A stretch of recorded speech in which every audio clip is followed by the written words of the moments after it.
Hi, I'm Michael Zezas, Global Head of Fixed Income Research and Public Policy Strategy at Morgan Stanley. Before we get into today's episode, the team behind Thoughts on the Market wants your thoughts and your input. Fill out our listener survey and help us make this podcast even more valuable for you. The link is in the show notes, and you'll hear it at the end of the episode.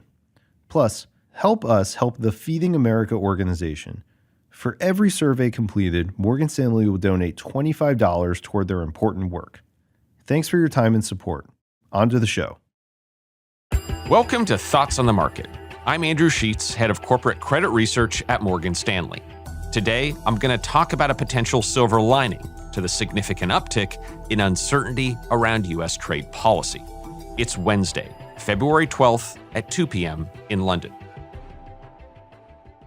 One of the nuances of our market view is that we think credit spreads remain tight despite rising levels of corporate confidence and activity. We think these things can coexist, at least temporarily, because the level of corporate activity is still so low, and so it could rise quite a bit and still only be in line with the long-term trend. And so while more corporate activity and aggression is usually a negative for lenders and drives credit spreads wider, we don't think it's quite one yet. But maybe there's even less tension in these views than we initially thought.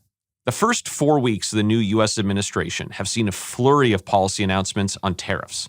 This has meant a lot for investors to digest and discuss, but it's meant a lot less to actual market prices. Since the inauguration, U.S. stocks and yields are roughly unchanged. That muted reaction may be because investors assume that, in many cases, these policies will be delayed, reversed, or modified.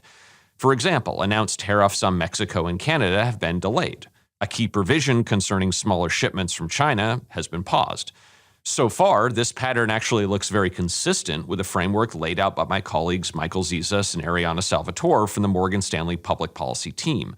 Fast announcements of action, but then much slower ultimate implementation. Yet while markets may be dismissing these headlines for now, there are signs that businesses are taking them more seriously. Per news reports, U.S. merger and acquisition activity in January just suffered its lowest levels of activity since 2015.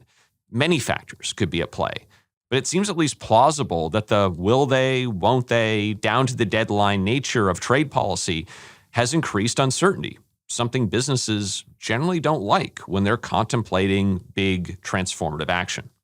And for lenders, maybe that's a silver lining. We've been thinking that credit in 2025 would be a story of timing this steadily rising wave of corporate aggression. But if that wave is delayed, debt levels could end up being lower. Bond issuance could be lower. And spread levels, all else equal, could be a bit tighter. Corporate caution isn't everywhere. In sectors that are seen as multi-year secular trends, such as AI data centers, investment plans continue to rise rapidly, with our colleagues in equity research tracking over $320 billion of investment in 2025. But for activity that's more economically sensitive, uncertainty around trade policy may be putting companies on the back foot. That isn't great for business, but temporarily, it could mean a better supply-demand balance for those that lend to them. Thanks for listening. If you enjoy the podcast, help us make it even more valuable to you.